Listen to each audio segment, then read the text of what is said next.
Hello बच्चों, आज के इस वीडियो में हम लोग विज्ञान 2025 का पेपर जो पुराना पेपर है हम इसे दोहराएंगे और यहाँ पर जो जो इम्पोर्टेंट क्वेश्चन है उसे हम लोग रिपीट करेंगे और काफ़ी अच्छे से देखेंगे। तो यहाँ पर आपको समय जो मिलता है 3 घंटा 15 मिनट का रहता है, इसे आप लोग काफ़ी ध्यान से देखिएगा और काफ़ी अच्छे से करिएगा। तो यहाँ पर पहला क्वेश्चन की ओर हम बढ़ते हैं और यहाँ पर देखते हैं। हमारा पहला क्वेश्चन बहुविकल्पी हमारा दिया रहेगा।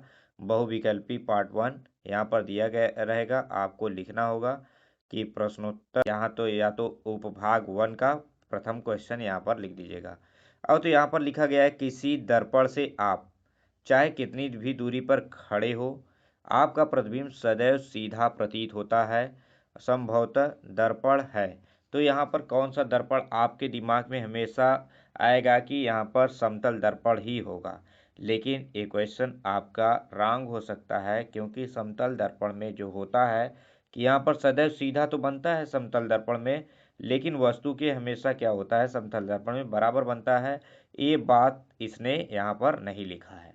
तो इसका मतलब है यहाँ पर हमारा डी वाला क्वेश्चन सही होगा। या तो समतल दर्पण हो सकता है या तो उत्तल दर्पण हो सकता है, क्योंकि उत्तल दर्पण में वस्तु जो होता है हमेशा प्रतिबिंब जो होता है वस्तु का हमेशा सीधा बनता है।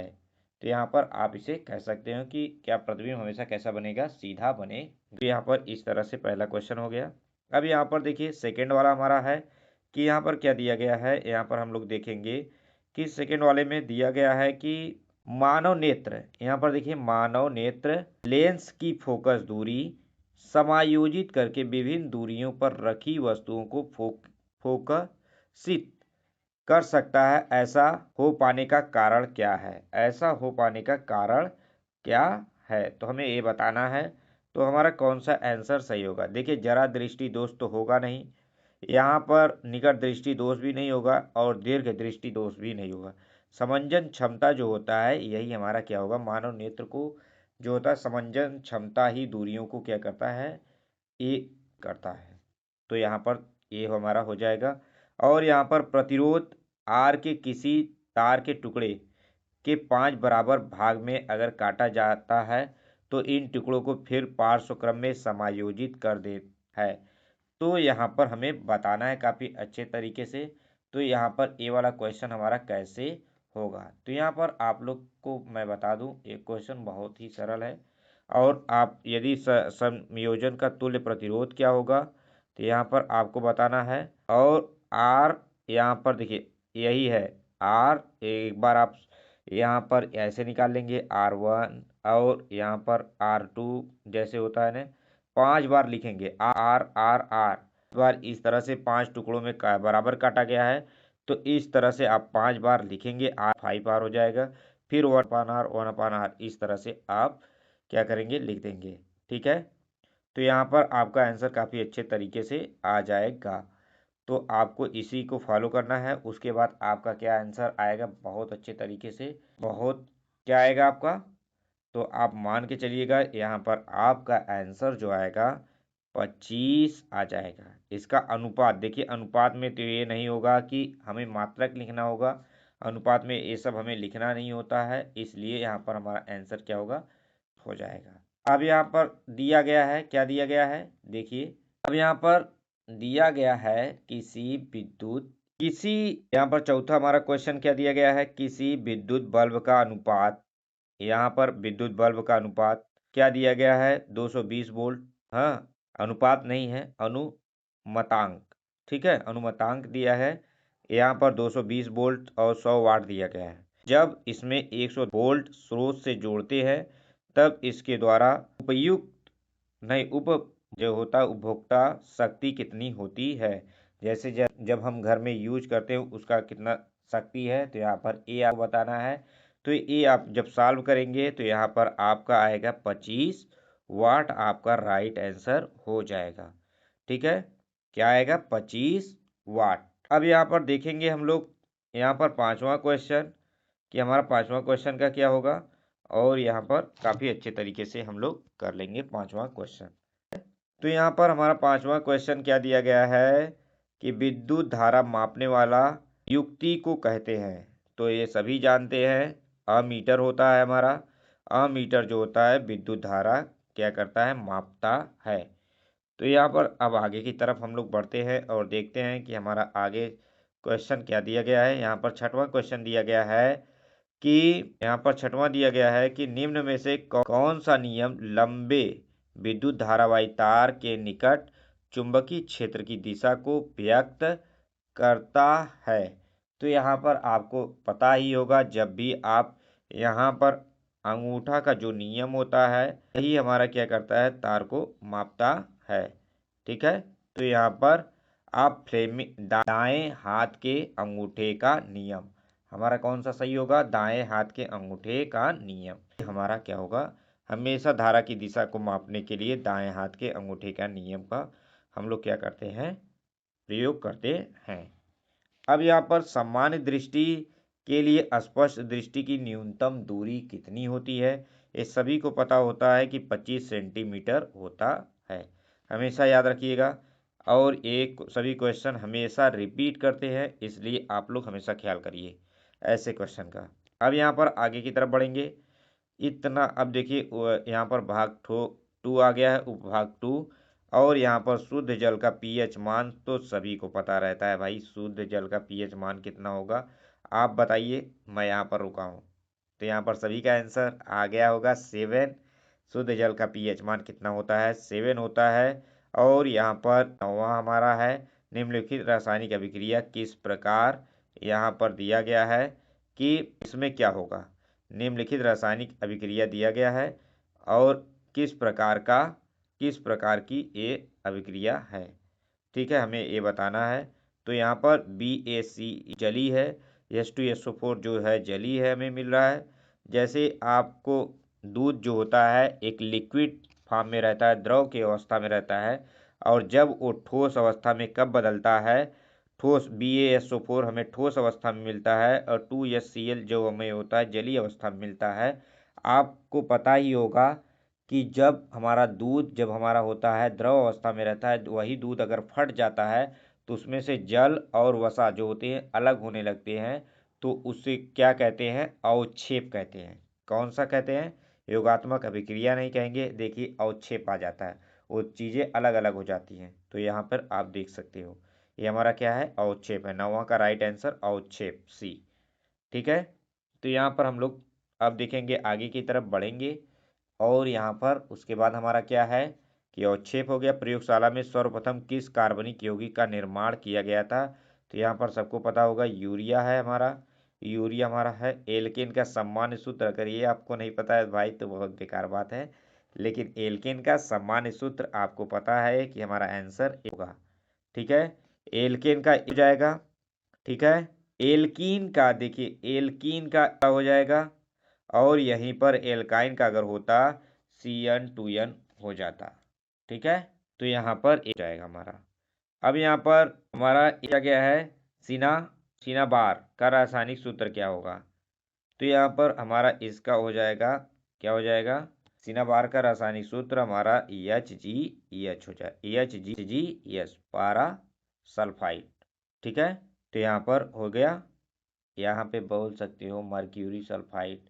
ठीक है, अब यहाँ पर कार्बन परमाणु की, यहाँ पर दिया गया है कार्बन, यहाँ पर देखिए, यहाँ पर कार्बन परमाणु की संयोजकता होती है, तो हर एक को पता होगा, क्योंकि कार्बन में 4 ठो डंडा लगा रहता है, बॉन्ड लगा रहता है, तो इससे ही पता चल जाता है कि कितनी इसमें संयोजकता होती है। तो यहाँ पर देख लीजिए 4 होती है। आगे की तरफ बढ़ते हैं और देखते हैं। अब यहाँ पर देखिए, सूचनाओं के चालन के लिए विशिष्टीकृत ऊतक पाए जाते हैं।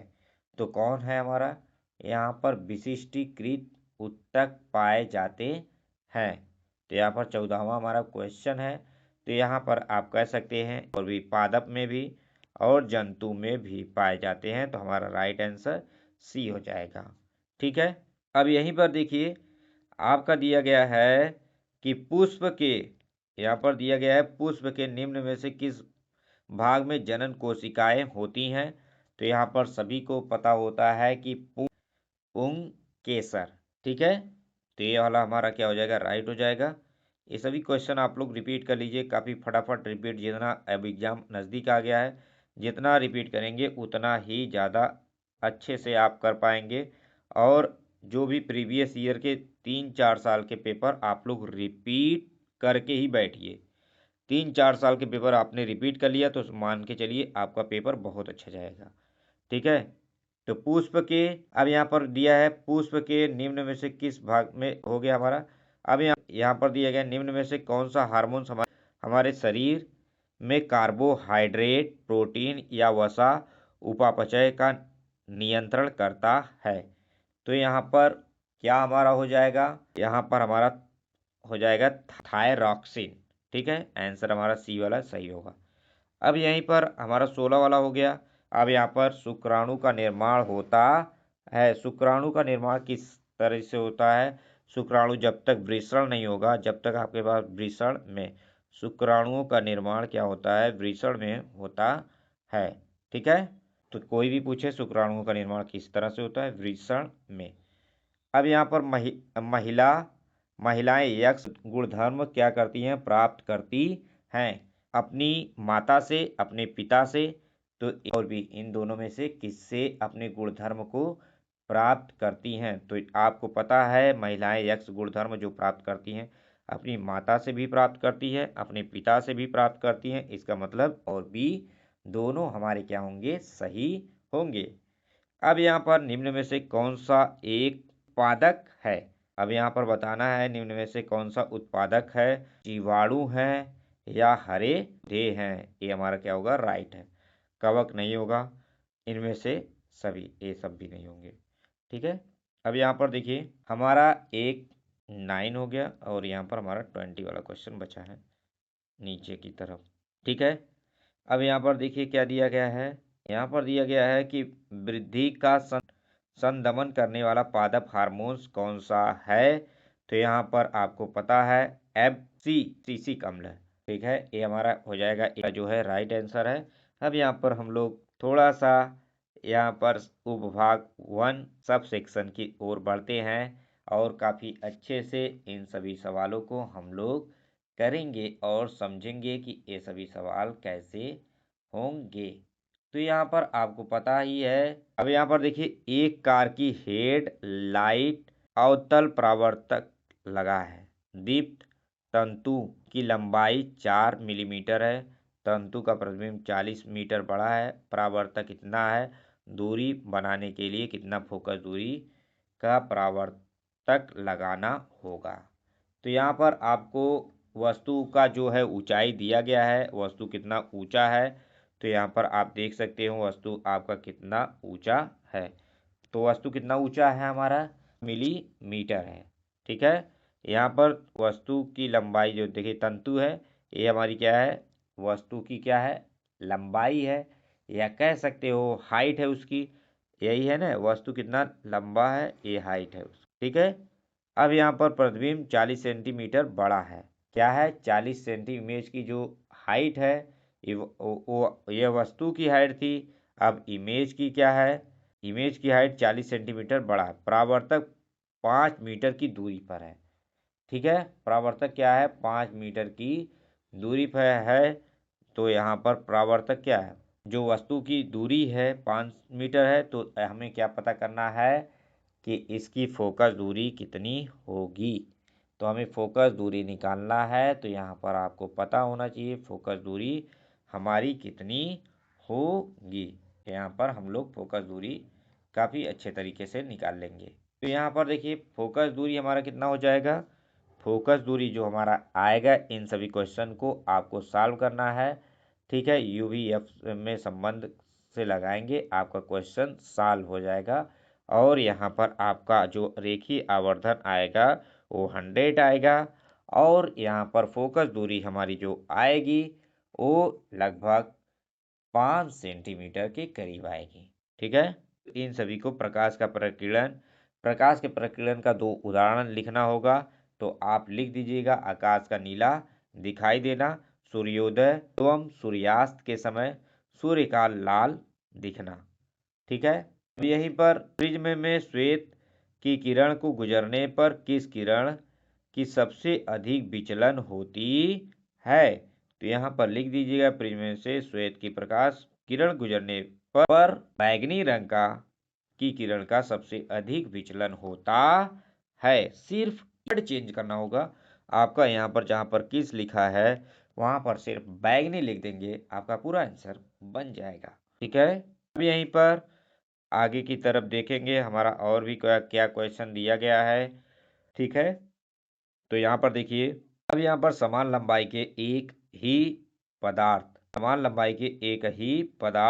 क्या है, त्रिज्याओं का अनुपात इतना है 2:3। यदि पहले तार का प्रतिरोध क्या है 4.5 ओम है, दूसरे तार का प्रतिरोध कितना होगा।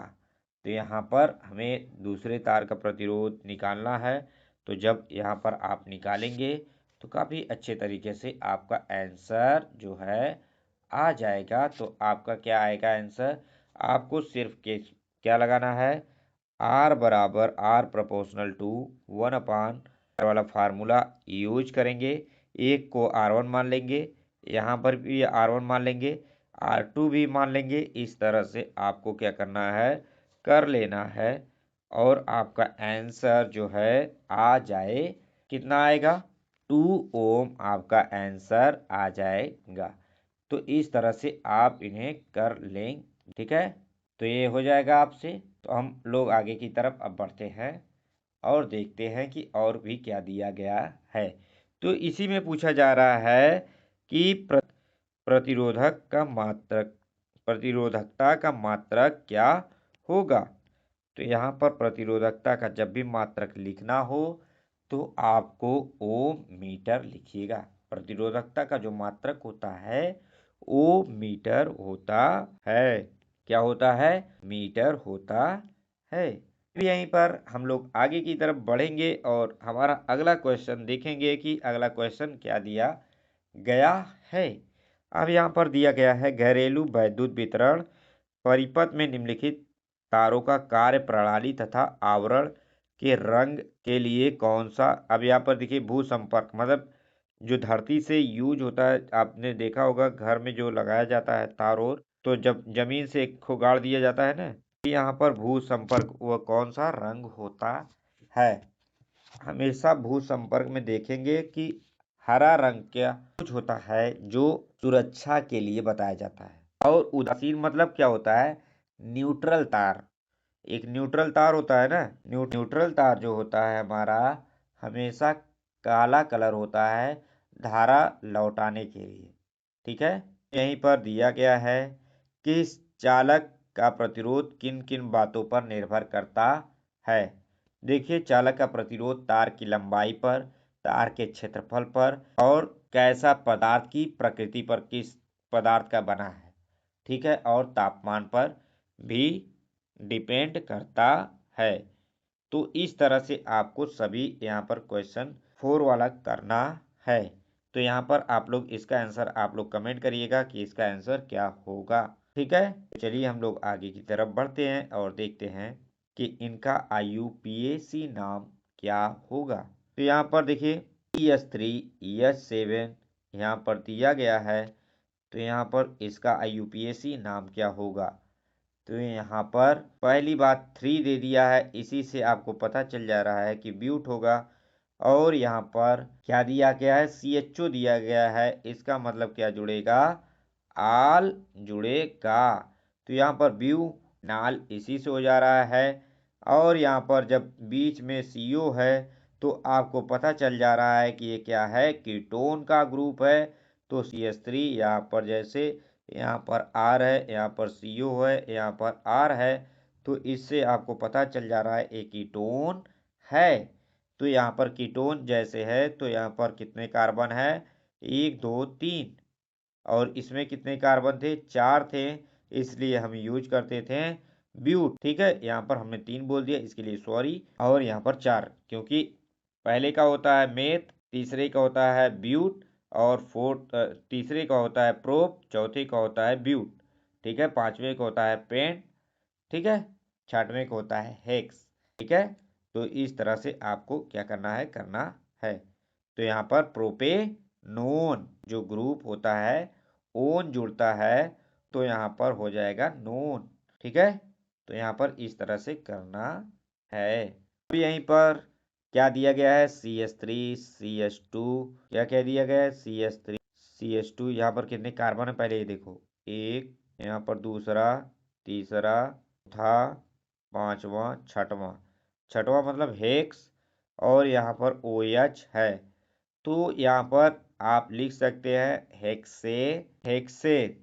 अब यहाँ पर देखिए पहली बात, हेक्सेनॉल यहाँ पर लिख सकते हो।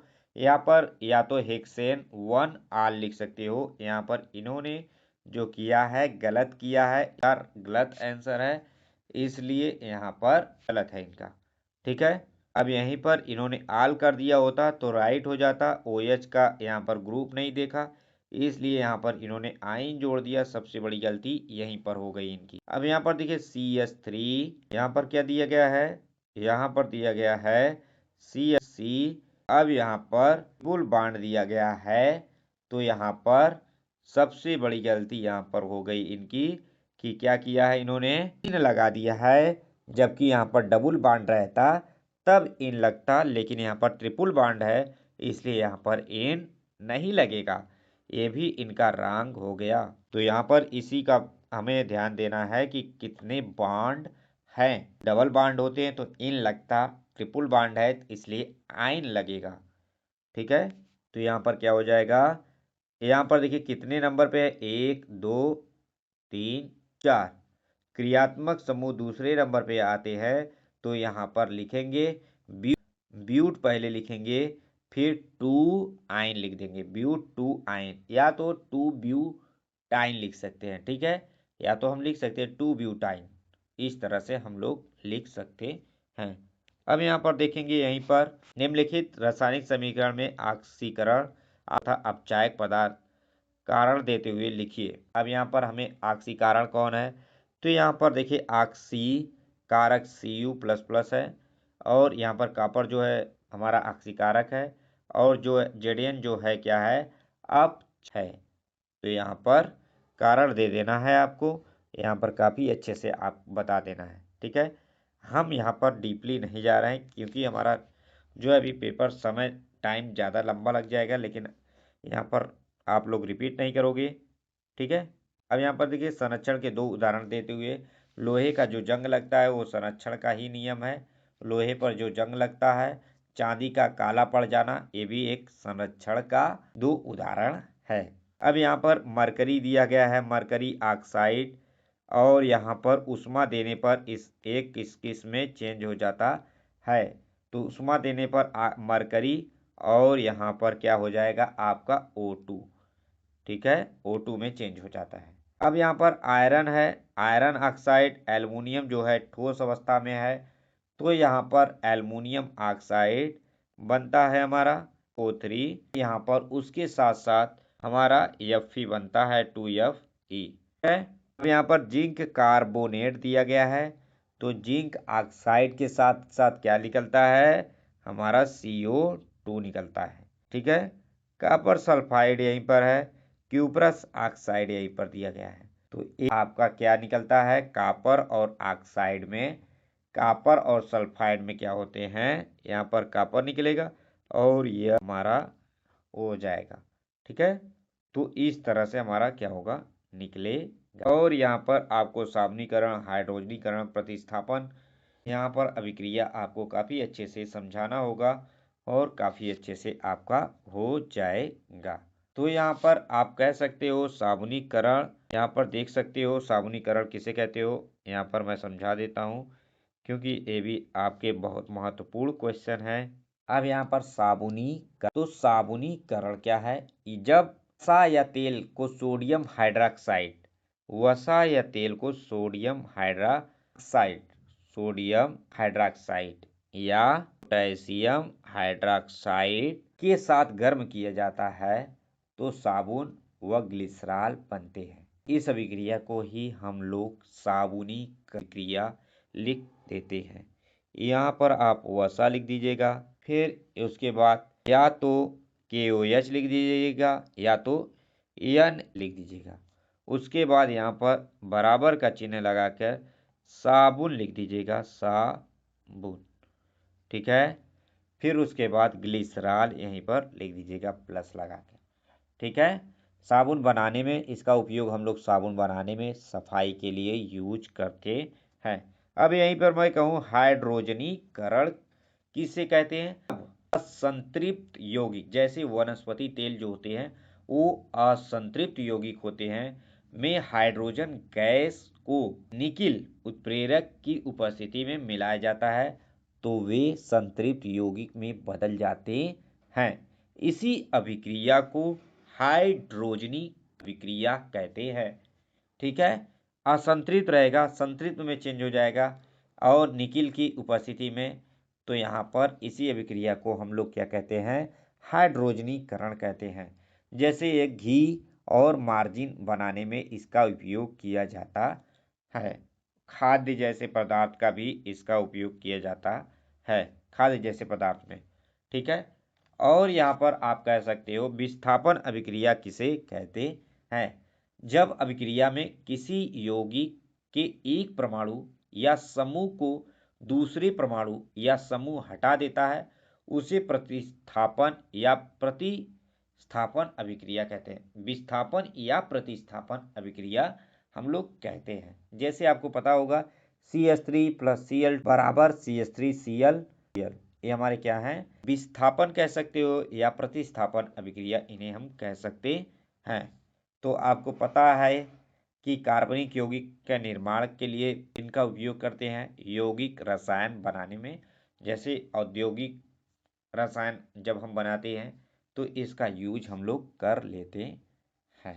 अब यहीं पर देखा जाए तो हमारा और भी क्या हमारा क्वेश्चन बचा है, विभिन्न प्रकार के गर्भरोधक विधियों को संक्षेप से वर्णन करना है। तो यहाँ पर मैं उनका नाम बता दे रहा हूँ, आप उसे यूज कर लीजिएगा। अवरोधक विधि कंडोम का यूज करते हैं, रासायनिक विधि गोलियों का यूज करते हैं, रासायनिक जो लेते हैं, और शैल विधि जो होता है नसबंदी के लिए यूज करते हैं। ठीक है। अब यहीं पर हम एक और लिंग गुण सूत्र क्या होते हैं, तो यहाँ पर लिंग गुणसूत्र क्या होते हैं, मानव लिंग निर्धारण लिंग गुणसूत्र की भूमिका का वर्णन कीजिए। यहाँ पर 4 नंबर है, आप यहाँ पर काफ़ी अच्छे से इसे एक्सप्लेन करना होगा। जो होता है पुरुष का जो होता है यक्स वाई होता है, महिला का जो होता है यक्स एक्स होता है, पिता का यक्स होता है या वाई होता है, इसलिए लिंग निर्धारण पिता करता है। ठीक है। तो इसलिए आपको पता ही है। तो यहाँ पर इस तरह से आप लोग इसे संक्षिप्त में काफ़ी अच्छे से तैयार कर लीजिएगा। अब यहाँ पर 10वां क्वेश्चन जो दिया गया है, यहाँ पर पूछा जा रहा है जो होता है पोषी स्तर। ठीक है। पोषी स्तर भोजन श्रृंखला का स्तर है और यहाँ पर साइटोकाइनिन जो होता है कोशिका विभाजन को बढ़ाता है, कोशिका विभाजन को क्या करता है? बढ़ाता है। अब यहीं पर कोशिका श्वसन में 11वां हमारा क्वेश्चन दिया गया है, कोशिका श्वसन में ग्लूकोज अणु के विखंडन के विभिन्न भागों को संक्षेप में वर्णन कीजिए। तो यहाँ पर हमें संक्षेप में क्या करना है? वर्णन करना है। तो यहाँ पर देखिए सबसे पहली बात कि यहाँ पर जो होता है कि हम जो आपको यहाँ पर सारा उत्तर तो नहीं देंगे, सिर्फ उसके बारे में काफ़ी डिटेल से हमने आपको बता दिया है कि कोशिका श्वसन में ग्लूकोज का अपघटन जो होता है ग्लाइको, दूसरा जो होता है हमारा होता है, दूसरा कौन सा होता है कि वाय श्वसन, अवायवीय श्वसन, ये तीसरा हो गया। ये हमारा जो होता है काफ़ी अच्छे से इनको आपको 6 नंबर में लिखना है, थोड़ा डिटेल से बनाकर लिखिएगा। ठीक है। अब यहीं पर पौधे में परिवहन, पौधे में देखो यहाँ पर दूसरा अथवा में जो दिया गया है जाइलम जल का परिवहन, फ्लोएम भोजन का परिवहन। ठीक है। इन्हें थोड़ा अच्छे से बनाकर लिखिए। ठीक है। अगर वीडियो अच्छा लगा हो तो प्लीज़ लाइक करिएगा, चैनल को सब्सक्राइब करना मत भूलिएगा। Thank you for